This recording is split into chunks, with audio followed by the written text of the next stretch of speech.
तुळशीची माळ गळ्यामध्ये का घालायची हे बऱ्याच लोकांचं म्हणणं असतं की महाराज तुम्ही एवढं सांगता तुळशीची माळ गळ्यामध्ये घाला, तुळशीची माळ गळ्यामध्ये घाला, मग का घालायची?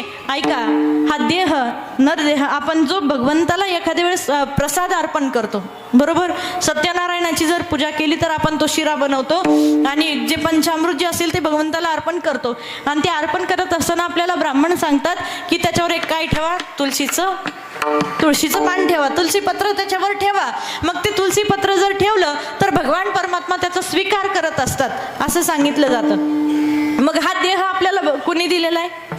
देह आपल्याला भगवंतानी दिला. मग हा दिलेला जो नरदेह आहे ते जशाच तसं भगवंताला अर्पण करणं म्हणजे या देहावर तुळशी पत्र ठेवणं, ही तुळशीची माळ गळ्यामध्ये घालणं. हा जशाचा तसा पिंड पदावरी दिला पुलिये करी, भगवंताला हा नरदेह आपला अर्पण करायचा म्हणून गळ्यामध्ये पवित्र तुळशीची माळ घालायची.